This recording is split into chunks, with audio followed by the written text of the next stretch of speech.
Douglas Murray, the Center for Social Cohesion, the British Isles. Welcome to CSP TV. Good to be with you.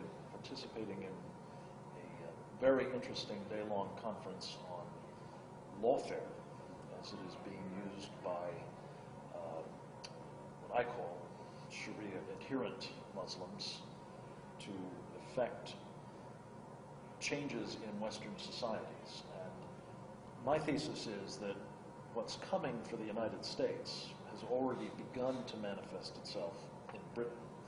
And you're a close monitor, in fact, one of the most thoughtful and articulate of monitors of this phenomenon in your country. And I wondered if you might share with an American audience, a worldwide audience, but particularly an American audience, what you're witnessing and what we should be on the lookout for. Sure. I mean, some of it, as we've been saying today, is a legal problem.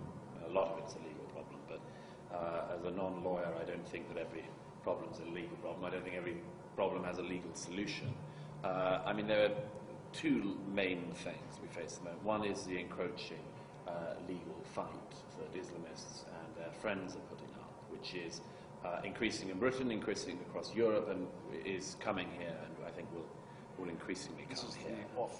This is the offensive use of our laws against us. I mean, it's sort of, you know, there's the us and them problems. I mean, the problems that the Islamists cause us, and the problems which we've caused ourselves. And I mean, there are some examples. You know, for instance, the Canadian Human Rights Commissions, these kangaroo Mickey Mouse courts. If they hadn't been set up by the Canadian government, there'd be no way that, you know, opportunistic young Islamists would be able to take advantage of it. That's an us problem. It's Canada's fault. They can remedy that. The them problem is the people taking advantage of this and using actually laws which are there for all people, but using them hostilely to shut down debate and shut down truth. The other side, and as I say from the legal bit, is the freedom of speech issue. This is now the overwhelming battleground on which the Islamists are fighting. Seeking to circumscribe our freedom of speech, not simply exercise their own. Absolutely. I mean, for instance, in blasphemy legislations, not just at the UN, but attempted to be instituted in Britain, Parliament voted a couple of years ago on Define blasphemy legislation. Blasphemy legislation that, well, effectively, it's always called blasphemy legislation, but of course it's actually legislation to protect Islam. It's legislation to protect Islam from criticism. And it's not merely criticism that's at stake. It's making any statements of truth about Islam. For instance, the blasphemy legislation that is being suggested at the UN, blasphemy legislation that has been proposed in my country, would, among other things, mean that if you said something that was true about Muhammad, Islam's prophet, if you said something that was true which a Muslim didn't like, you could be done for that blasphemy thing. Done meaning prosecuted. Prosecuted. And it sort of can't be stressed enough that even if it were an unsuccessful prosecution, such as the one, some of the ones in Canada and elsewhere, even when it's unsuccessful, this is entirely frivolous legislation. And the most obvious encroachment, litigation, the most obvious encroachment into our freedoms. As I say, if the blasphemy legislations that are being proposed would, for instance, mean that if I said, well, Muhammad married a 6-year-old girl and consummated his so-called relationship with her at 9, and if I said this, or said it in more strident terms, about what I thought of people who slept with 9-year-olds, it's possible that a Muslim could say they took great offence at this. Never mind that this is a Muslim tradition. Al-Turabi writes about it, one of the earliest, most noted Persian scholars. Never mind it is actually in the tradition. If I were to offend somebody by saying that, that might be enough. There are more serious... Enough to warrant some kind initiate some sort of proceeding against you. Yeah. Which at the very least would result in you having to spend enormous amounts of money trying to defend yourself against this litigation, unjustified as it may be.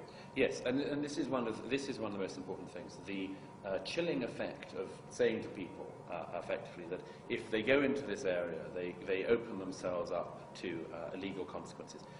Is profound. I've often cited a case that really hasn't had enough attention in Britain, or indeed elsewhere, which was a case a couple of years ago where two young undergraduates at the University of Cambridge published one of the Muhammad cartoons, the Danish cartoons, in their Cambridge College news sheet. You know, it goes out to about 200 undergraduates.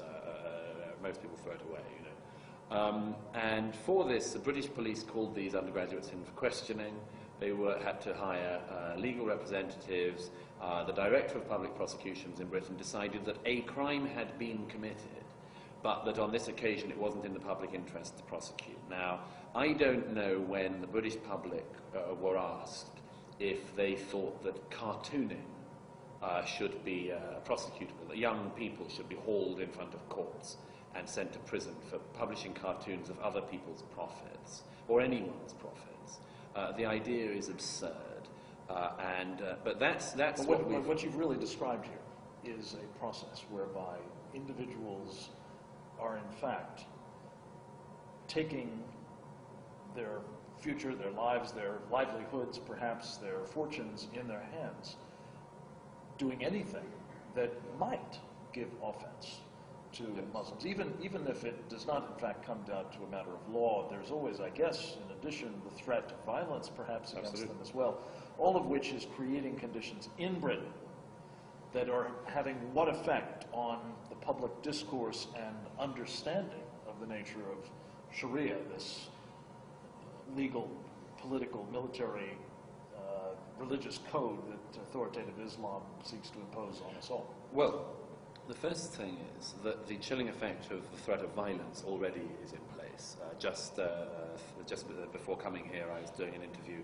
for the BBC about the convictions of three young men in Britain for attempting to firebomb the house of the publisher of the novel The Jewel of Medina. This, again, had very little attention in the British or any other press. But these three young men went to the Gibson Square publishers. These three young men happened to be Muslim? Three young Islamists went to the publisher's house and firebombed it. This was the publisher. They actually did firebomb this. They were pouring stuff through the letterbox when the police managed to get them, and it turned out The Jewel of Medina is the novel which Random House refused to publish, in a most unbelievably cowardly fashion last year. Having agreed to publish it. Having agreed to publish it, then decided it wouldn't.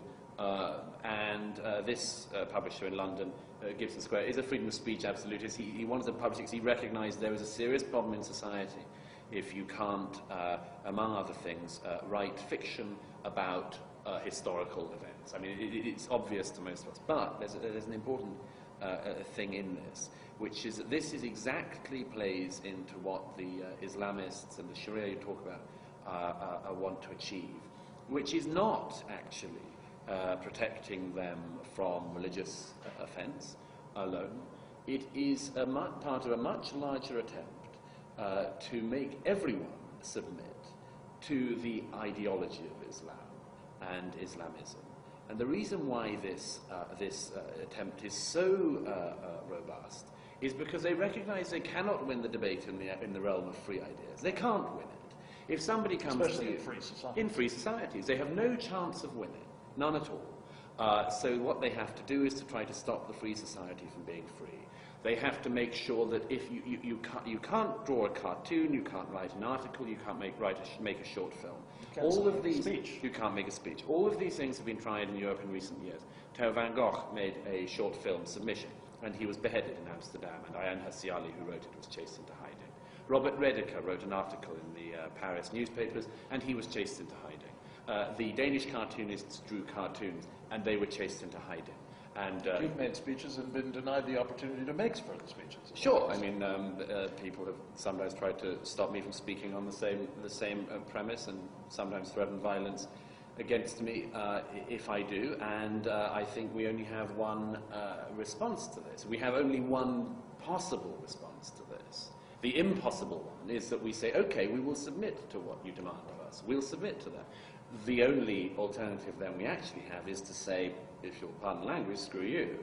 We're not going to submit to pretending, even pretending, that we believe these things. If you were going to find, I just put this as a thought experiment, if you were going to find the people, you always offer dialogue, you know, Tariq Ramadan at his type, these Islamist scholars, they always say we'd just like very a dialogue. Very prominent and highly regarded figure in Europe. Absolutely. Not allowed in Not allowed into here, but allowed in into it, be given a post at Oxford University. Yes. But they always say to you, we just want dialogue. And you go, oh yeah? What are the terms of this dialogue?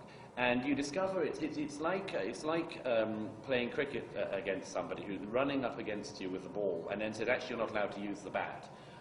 You don't have a chance of playing the game because you're playing it on their terms. I'm not sure that most Americans are going to understand that metaphor, but let's just say that they're changing the rules mid-game. They're changing the rules mid-game, and this matters. We're going to have to wrap it there, I think. Thank you for both what you're doing and for a very clear enunciation of the challenge you're facing as you're trying to maintain social cohesion in a free Britain, and indeed the warning that it constitutes to the rest of us. Thank you. Thank you.